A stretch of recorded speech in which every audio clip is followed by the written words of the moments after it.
Kegiatan pembelajaran yang saya dokumentasikan untuk UKIN ini yaitu pembelajaran biologi di kelas 10 untuk materi virus dan peranannya menggunakan model pembelajaran PBL. Assalamualaikum warahmatullahi wabarakatuh. Baiklah, sebelum kita memulai pembelajaran pada hari ini, untuk itu kita awali dengan berdoa. Ketua kelas pimpin doa.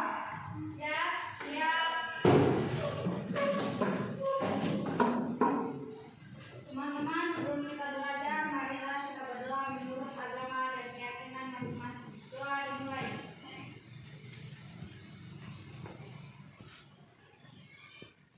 Doa selesai. Ucapkan salam kepada guru.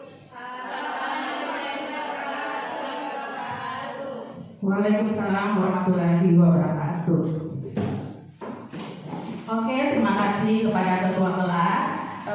Selanjutnya tolong diperhatikan di samping kiri, kanan, dan bawah meja. Apabila masih ada sampah yang berserakan, tolong dibuang ke tong sampah, karena kita ketahui bersama bahwa kebersihan itu sebagian dari iman, dan dengan kebersihan dalam ruangan sebentar nanti kita akan bisa melakukan pembelajaran dengan nyaman. Selain itu, tolong kerapian juga diperhatikan. Apabila ada siswa yang belum memasukkan bajunya di dalam rok, tolong dimasukkan ya. Ya, anak-anak, bagaimana kabar hari ini? Baik. Ya, alhamdulillah ya, kabar pada hari ini baik, sama seperti hari-hari sebelumnya. Langsung saja Ibu akan mengecek kehadiran pada hari ini. Ketua kelas yang alfa pada hari ini ada? Ada Bu. Siapa? Adit. Yang Tinzim? Tidak ada Bu. Yang sakit? Ilham. Oh iya, Ilham masih sakit ya? Sama seperti minggu lalu. Jadi kita doakan Ilham supaya cepat sembuh dan bisa berkumpul kembali bersama kita di sini untuk melakukan pembelajaran. Oke, hari ini kita akan belajar mengenai Virus. ya hari ini kita akan belajar mengenai virus. Masih berkaitan dengan pelajaran kita pada minggu lalu, yaitu mengenai pengertian dari virus. Dan hari ini kita akan melanjutkan lanjutannya, yaitu materi virus. Ya, oke.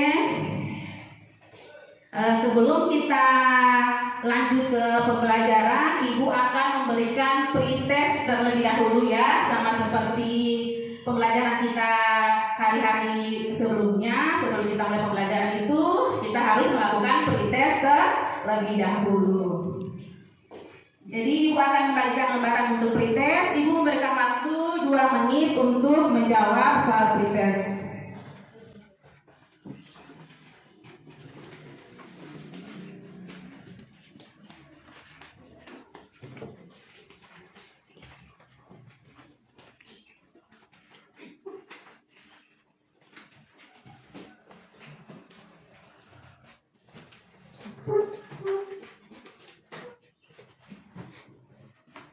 Ya, silakan dikerjakan soal pretestnya. Ibu memberikan waktu selama 2 menit.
Jadi 2 menit sudah berlangsung. Untuk itu tolong dikumpulkan hasil tugasnya ke depan.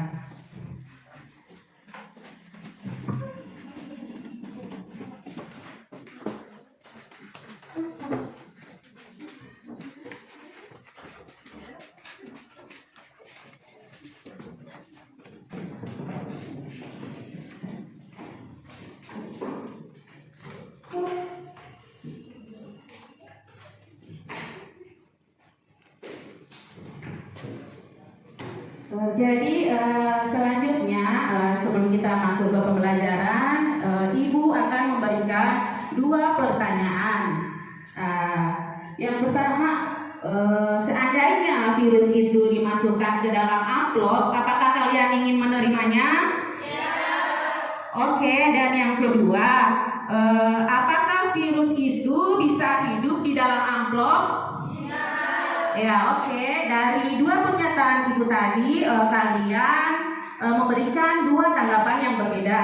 Kalian mengatakan bahwa apabila kalian diberikan amplop yang berisi virus, kalian tidak akan menerimanya. Dan kalian mengatakan kalau virus itu bisa hidup di dalam amplop. Untuk itu, kira-kira siapa yang bisa membantu Ibu untuk menjelaskan kedua pernyataan tersebut? Ya, oke, Nasrianti.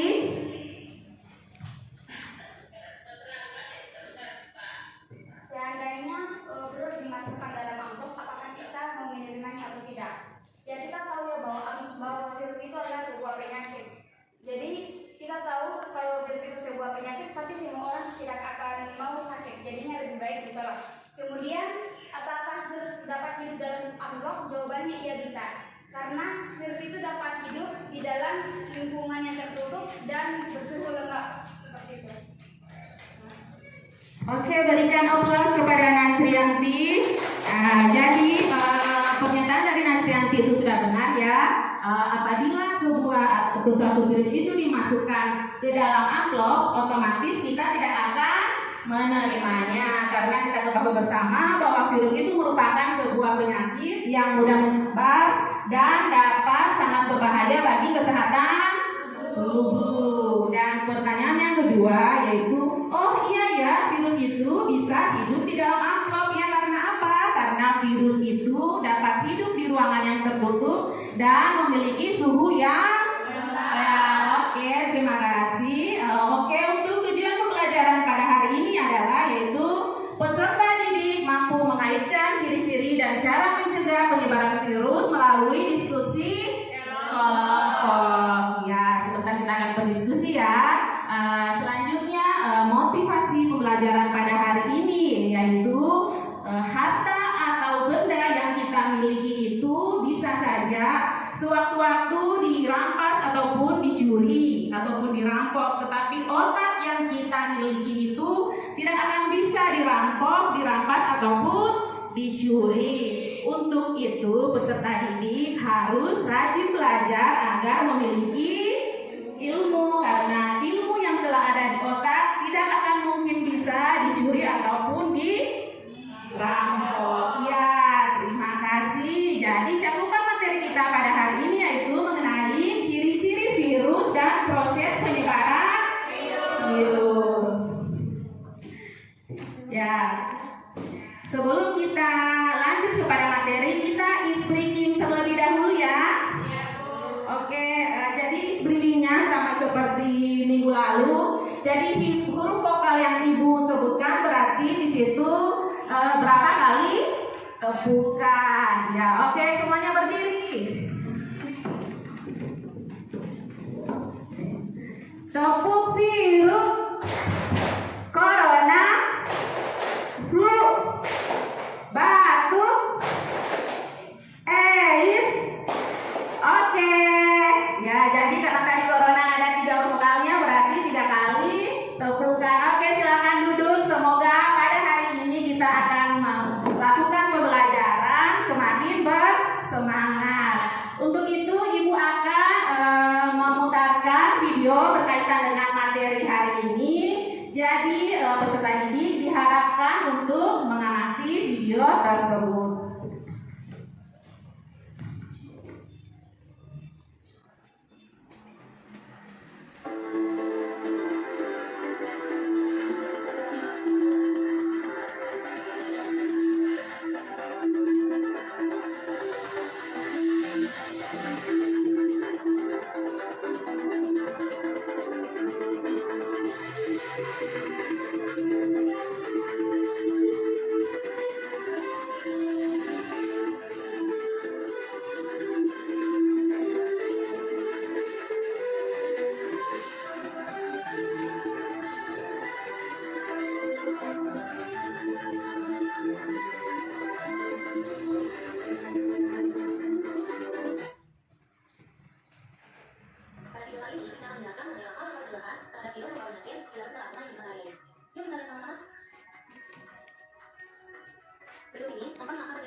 adalah menjaga kesehatan tubuh. Kedua, menjaga lingkungan dan pergaulan kita. Ketiga, meminimalkan risiko tertular virus. Dan keempat, vaksin ataupun imunisasi. Langkah pertama, menjaga kesehatan tubuh atau imun. Nah, imun merupakan kunci agar virus tidak bisa masuk tubuh. Salah satunya adalah pengelolaan rutin. Sehingga dapat memperkuat sistem kekebalan tubuh dengan cara merangsang kinerja sel darah putih atau leukosita. Yang artinya, dapat berperan melawan pathogen yang masuk. Dan jika menang, maka virus tidak akan bisa memperbanyak diri di dalam sel darah kita. Kemudian istirahat. Istirahat cukup berupa tidur 7-9 jam per hari, menyediakan produksi antibodi dan baik untuk kesehatan psikis agar kita tidak berstres. Kemudian makanan. Karena makanan yang bergizi akan memenuhi jumlah nutrisi yang dibutuhkan untuk metabolisme dan makanan virus. Satu makanan yang mudah makanan pokok yang kaya fiber dan vitamin. Langkah kedua, menjaga lingkungan pergaulan. Dalam hal ini menjaga kebersihan lingkungan. Contohnya, lingkungan kotor dan banyak lainnya merupakan tempat yang ideal bagi nyamuk Aedes aegypti untuk berkembang biak. Maka pola hidup kita yang menyebabkan obesitas, demam berdarah, pneumonia kuning dan chikungunya. Nah, untuk umumnya, desinfektan yang dilakukan khususnya menggunakan alkohol dan toilet untuk virus dan tidak. Karena bagian virus bakal membentuk titik virus sehingga virus akan mati. Nah, kita bergaul bebas. Jadi kalau kita kena HIV atau human immunodeficiency virus, yang akan membawa penyakit AIDS atau acquired immunodeficiency syndrome. Maka itu sangat penting jaga pergaulan kita. Langkah ketiga adalah mengenalkan risiko penularan. Kita akan mencoba secara ringan saja. Kita ingin menggunakan protokol dengan dokter tersebut, dengan masker, dengan menjadi biasa bersebelah itu kita mungkin di luar manusia maupun dari mata bertugas. Kemudian menjaga kebersihan tangan terutama karena tangan itu merupakan bahan aktif dan sosial. Tangan itu bisa menyebabkan hal sekali, masuk ke dalam tangan dan lain-lainnya. Sehingga perlu kita tangan sabun dan air ataupun hand sanitizer berbahan antiseptik dengan alkohol. Kemudian mencari kontak aktivitas menjaga jarak 5 meter, pakai komunikasi video call hingga akhirnya telepon untuk menghadapi virus terpisah. Terakhir, untuk menjaga transmisi virus melalui benda, hendaknya membawa foto sendiri, foto sendiri, atau pribadi agar tidak terjadi transmisi virus dengan kita. Penggunaan hidrogen juga sangat efektif mencegah penularan virus melalui proses. Langkah keempat, sekaligus yang terakhir adalah vaksinasi maupun imunisasi.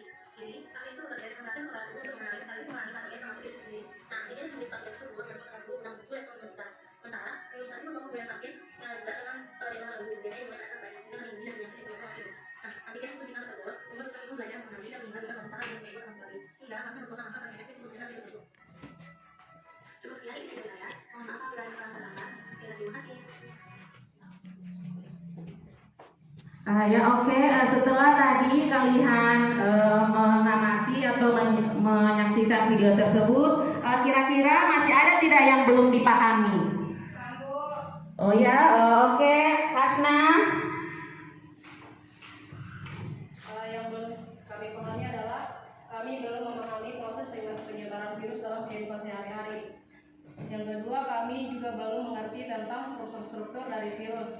Dan yang terakhir adalah perbedaan ciri yang mendasari dari bakteri dan virus. Iya. Terima kasih Hasna. Jadi yang belum dipahami setelah kalian menyaksikan video tersebut yaitu yang pertama yaitu proses dari penyebaran virus dalam kehidupan sehari-hari. Yang kedua tadi dikatakan bahwa kalian belum mengerti tentang bagaimana struktur dari virus, dan yang terakhir yaitu perbedaan ciri yang sangat mendasar dari bakteri dan virus. Oke, untuk itu dari ketiga permasalahan tersebut kita akan bahas melalui diskusi kelompok. Ya, jadi Ibu akan membagi menjadi 3 kelompok di mana satu kelompok itu beranggotakan 5 orang. Jadi didengar ya nama kelompoknya. Kelompok 1 Nasrianti, Ayu, Walmin, Elga, dan Ilham. Kelompok 2 Nazra, Hasna, Cinta, Yati, dan Fatma. Kelompok 3 Irawati, Salmiati, Fatia, Filma, dan Yani. Ya, jadi kelompok 1 berada di ujung kanan, kelompok 2 berada di tengah, dan kelompok 3 berada di ujung kiri. Untuk itu ayo sekarang bergeser ke kelompok masing-masing.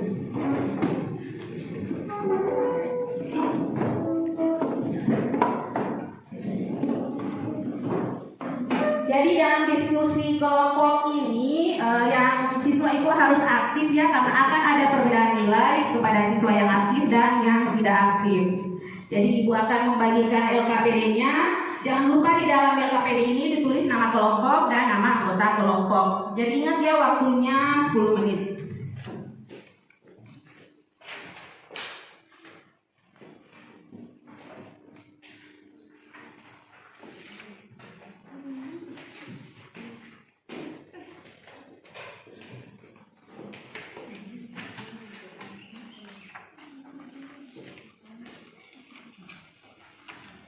Ya, silakan didiskusikan. Yang harus diingat dalam pengerjaan kelompok ini bahwa yang dinilai itu siswa harus aktif, siswa harus bekerja sama, dan siswa harus bertanggung jawab atas hasil pekerjaannya.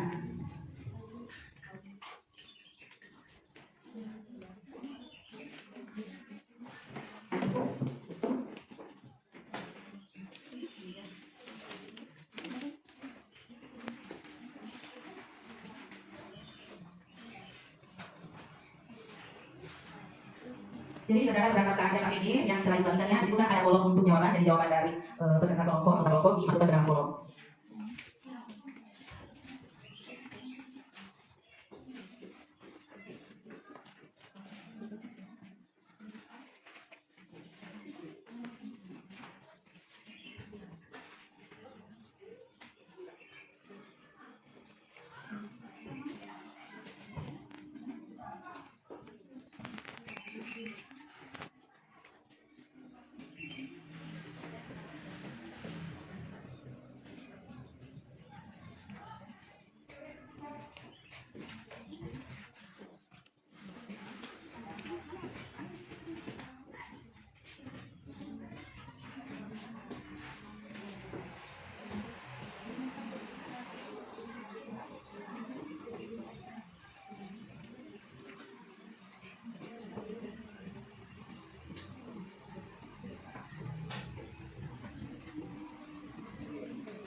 Ya oke, jadi waktunya sudah selesai ya. Untuk itu kalian sudah mengerjakan LKPD secara berisiko kelompok. Langsung saja setiap kelompok harus mempresentasikan hasil diskusinya. Jadi ibu mulai dari kelompok 1. Untuk kelompok 1 silakan presentasikan hasil kerjanya di depan. Yang lain siapkan pertanyaan ya.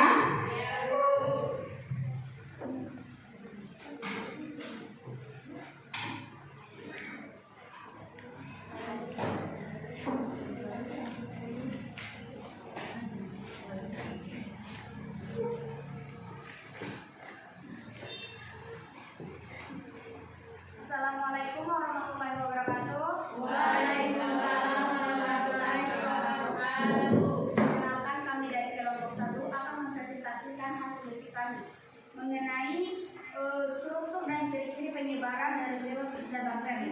Oke, pertama perkenalkan nama saya Wade Nasrianti. Di samping saya ada Wami, kemudian ada Wade Ayu dan Ella Sari. Mungkin langsung saja ke materinya.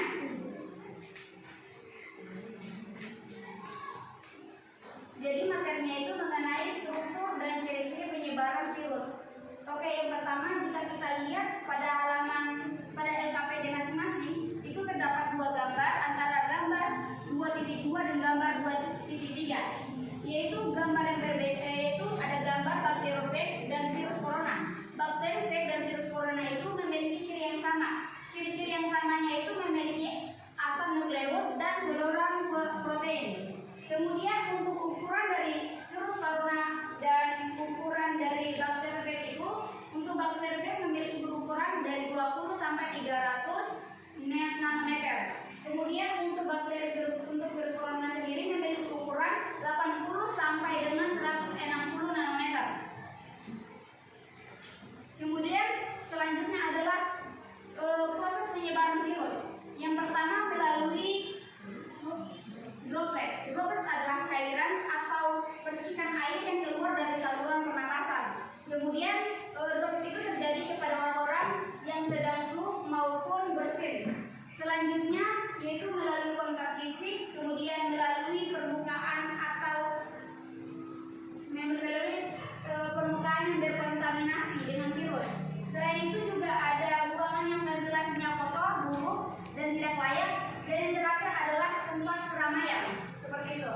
Dan setelah kita melihat ciri-ciri dan strukturnya dan cara penyebaran virus ini, apakah virus ini sebuah sel atau bukan? Jadi teman-teman, virus itu bukanlah sebuah sel karena virus ini merupakan organisme non-seluler dan bisa memiliki satu asam molekuler berupa DNA maupun RNA, seperti itu. Soal selanjutnya adalah pernyataan yang benar dan salah. Pernyataan yang benar dan salah mengenai virus corona. Yang pertama itu virus corona adalah salah satu sel yang berukuran kecil. Itu jawabannya salah ya teman-teman. Kemudian yang kedua disebut corona karena memiliki amplop yang mengandung struktur seperti paku. Itu benar. Dan yang terakhir adalah virus corona tergolong virus RNA. Itu juga benar. Terima kasih. Mungkin dari teman-teman sekalian ada yang tidak memahami atau ingin memberi tanggapan mengenai jawaban hasil diskusi kami mengenai struktur dan ciri-ciri penyebaran virus corona. Kami silakan teman-teman untuk memberikan pertanyaan kepada kami. Ya, oke. Siapa yang ingin bertanya? Kelompok berapa? Iya, kelompok 1. Ya, silakan. Iya, kelompok 2 ingin bertanya kepada kelompok 1. Terima kasih atas kesempatan yang diberikan kepada kelompok kami untuk memberikan pertanyaan kepada kelompok 1. Pertanyaannya adalah, dari jawaban Anda kami dapat mengetahui bahwa virus memiliki struktur yang sama, yang dimana memiliki inti nuklear. Bisakah Anda memberitahu kami inti nuklear yang terdapat pada bakteri dan virus corona? Mungkin ada lagi pertanyaan dari kelompok lain untuk menanggapi hasil diskusi kami persilahkan.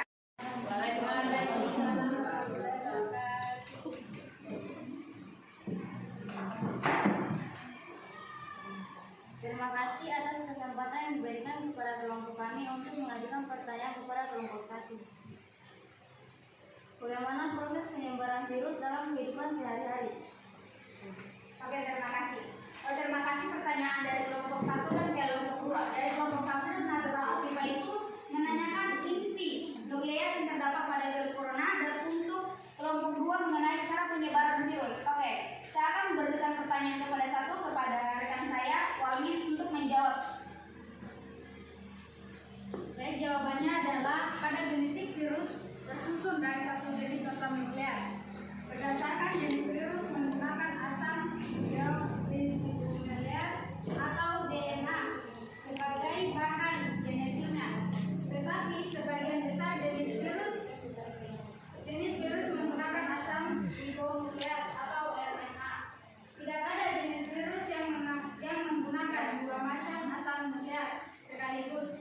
Virus DNA sesuai dengan namanya. Virus ini memiliki asam nukleat DNA, sedangkan virus RNA virus berbahan genetik RNA. Apakah bisa menerima jawaban yang kami berikan? Ya, terima kasih. Kemudian untuk soal nomor 2 mengenai cara penyebaran virus. Ya, terima kasih pertanyaannya mengenai penyebaran virus. Penyebaran virus itu bisa melalui udara maupun droplet. Melalui udara itu bisa berupa dengan cara kita berinteraksi atau berkumpul. Itu juga bisa menyebabkan penyebaran virus corona. Selain itu juga penyebaran virus juga bisa terjadi ketika kita berada di lingkungan yang memiliki fasilitas buruk ataupun yang telah terkontaminasi dengan virus itu sendiri. Kemudian adanya droplet, yaitu sebuah cairan atau sel, sebuah cairan atau percikan air yang keluar dari sistem pernapasan ketika seseorang sedang mengalami flu dan sakit, seperti itu. Terima kasih. Apakah bisa menerima jawaban dari saya atau kurang jelas?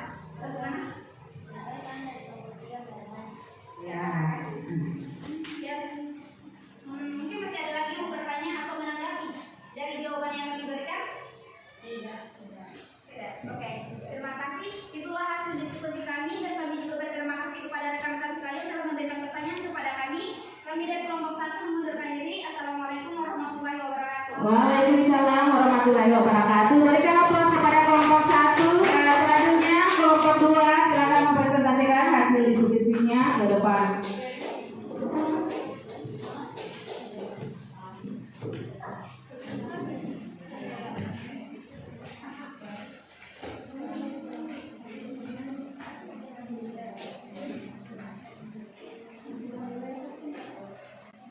Assalamualaikum warahmatullahi wabarakatuh. Waalaikumsalam warahmatullahi wabarakatuh. Terima kasih atas kesempatan yang diberikan kepada teman kami untuk mempresentasikan hasil diskusi kami. Perkenalkan, nama saya Asma, saya ada Bapak, Cinta, Nanda, dan Yati. Yang pertama, ukuran dari virus. Ukuran virus papiloma yaitu 20 sampai 300 nanometer. Sedangkan ukuran virus corona yaitu 80 sampai 160 nanometer. Berdasarkan kelas struktur yang dilakukan, apakah virus merupakan sebuah sel dan apakah virus adalah makhluk hidup? Jadi virus bukanlah sebuah sel karena virus merupakan organisme non-seluler dan bisa memiliki satu asam nukleat, bisa DNA maupun RNA saja. Proses penyebaran virus bisa melalui droplet. Droplet adalah cairan atau percikan air yang keluar dari saluran pernapasan yang ada silang batu maupun bensin. Yang kedua melalui kontak fisik. Dan yang ketiga melalui permukaan yang terkontaminasi. Yang keempat ruangan dengan ventilasi buruk. Dan yang terakhir adalah tempat yang ramai. Itu hasil diskusi kami. Mungkin ada pertanyaan atau silakan. Ya, kelompok 1. Waalaikumsalam warahmatullahi wabarakatuh. Terima kasih atas kesempatan bagi kelompok kami pada satu pertanyaan berdasarkan pembahasan oleh mengapa virus yang berkembang dari inang. Mungkin masih ada lagi yang mau bertanya? Kelompok 3. Assalamualaikum warahmatullahi wabarakatuh. Waalaikumsalam warahmatullahi wabarakatuh. Terima kasih atas kesempatan yang telah diberikan kepada kelompok kami untuk mengajukan pertanyaan. Pertanyaannya yaitu apa fungsi materi genetik pada virus? Terima kasih. Terima kasih atas pertanyaannya. Kami akan menjawab pertanyaan dari kelompok 1 dan saya serahkan kepada Pak. Oke, mengapa virus harus memiliki sel inang? Untuk memperoleh virus harus memiliki sel inang untuk memperoleh energi dan untuk memperbanyak diri. Di luar sel inang, virus tidak dapat hidup sehingga disebut parasit oblik hingga seluler. Itu jawaban dari kami. Apakah kelompok 1 bisa menerima? Untuk pertanyaan yang kelompok 2 saya serahkan kepada Cinta.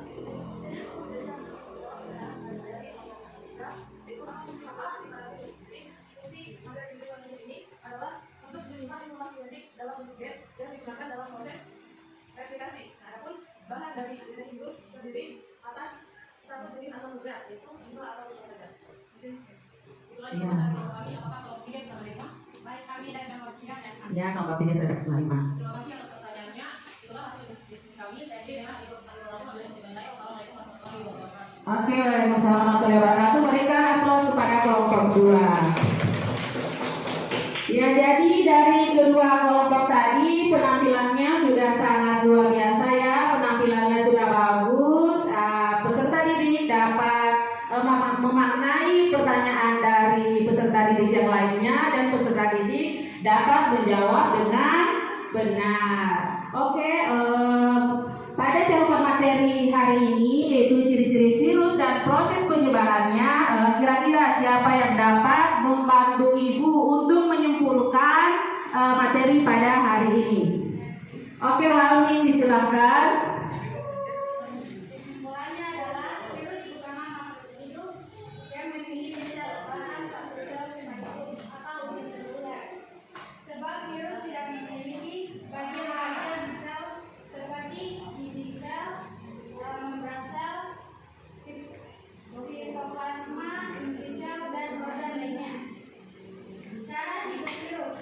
Virus tidak dapat berdiri sendiri atau hidup bebas dalam ini. Virus hidup secara parasit hari-hari, yaitu bisa melalui udara atau droplet, di mana penyebaran lewat udara bisa kita temukan pada keramaian. Sedangkan penyebaran melalui droplet yaitu percikan air yang keluar dari saluran pernapasan ketika seseorang batuk atau maupun bersin. Ya, berikan aplaus kepada Walmin karena telah menyebutkan pembelajaran pada hari ini. Jadi, kita ketahui bersama bahwa virus bukanlah sebuah sel karena tidak memiliki ciri-ciri seperti sel, yaitu dinding sel, sitoplasma,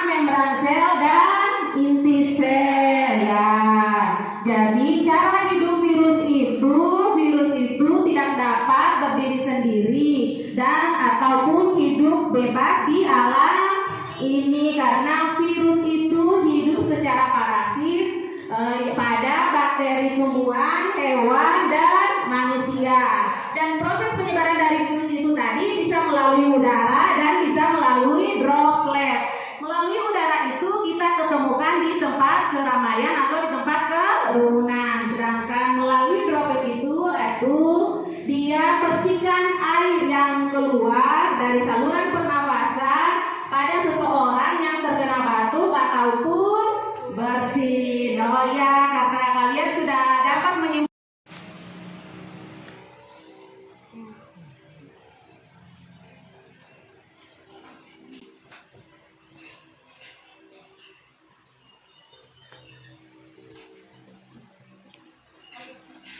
Sudah menit ya, silakan dikumpul hasil prosesnya ke depan.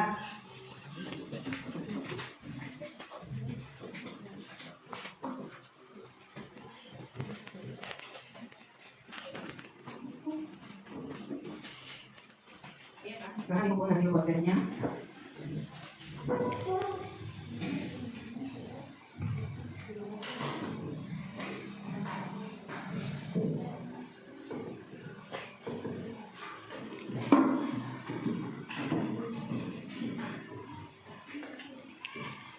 Selanjutnya peserta didik akan merefleksikan proses pembelajaran pada hari ini ya, dan Ibu akan membagikan lembaran. Di situ peserta didik dapat menulis hasil refleksinya dan memberikan survei terhadap pembelajaran pada hari ini.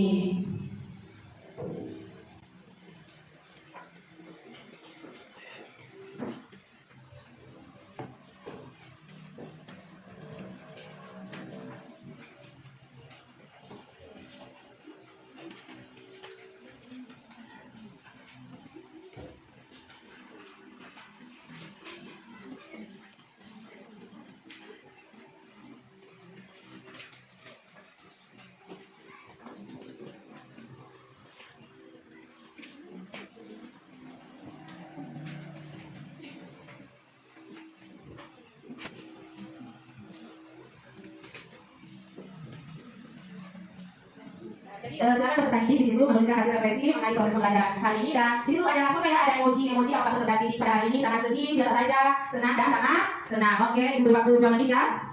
Silakan ditulis, jangan lupa ditulis nama dan silakan diisi refleksinya dan disilah surveinya.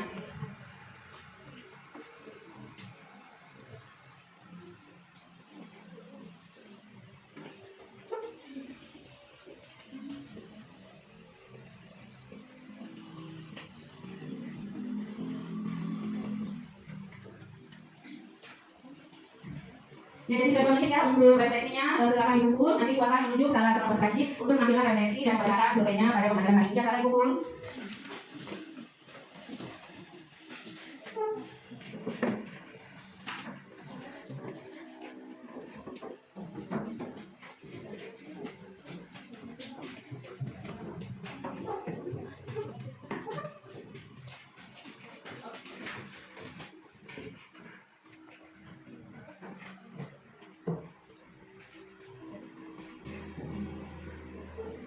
Ibu akan menunjuk salah satu peserta didik untuk merefleksikan pembelajaran hari ini dan apa ia senang untuk surveinya atau sangat sedih. Ya, Ibu menunjuk Nasrianti. Kepada Nasrianti, tolong membacakan refleksi dan surveinya pada hari ini, pembelajaran hari ini.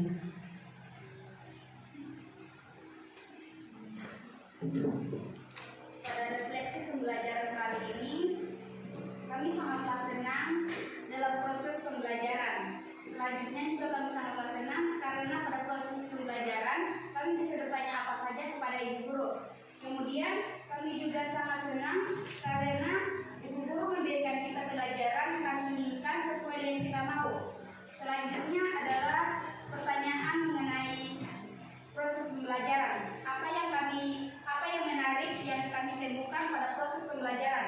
Yaitu yang kami temukan dalam proses pembelajaran mengenai perbedaan antara bakteri, biofrak, dan virus corona yang memiliki ukuran 20 sampai 300 nanometer, untuk virus corona 80 sampai 160 nanometer.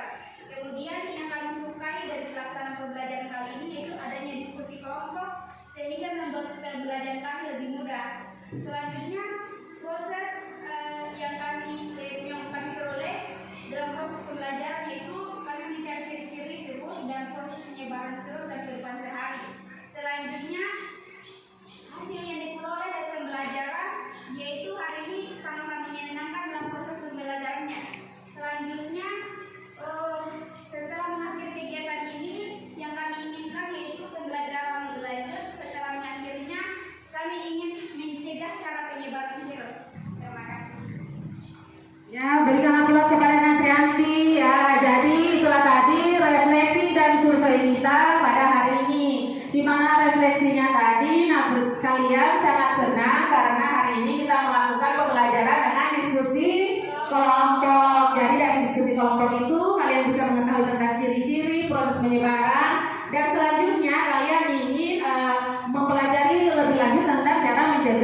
virus. Dan dari survei Nasrianti tadi, kalian sangat senang karena semua yang kalian ingin dapatkan pada pembelajaran hari ini dapat terlaksana dan diskusi berjalan lancar, dan kalian juga sangat senang untuk pembelajaran pada hari ini. Oke anak-anak, terima kasih untuk hari ini. Jadi pada hari ini cukup sekian, dan jangan lupa minggu depan kita itu lanjut masih materi yang sama, dan materinya tentang jenis-jenis virus serta bagaimana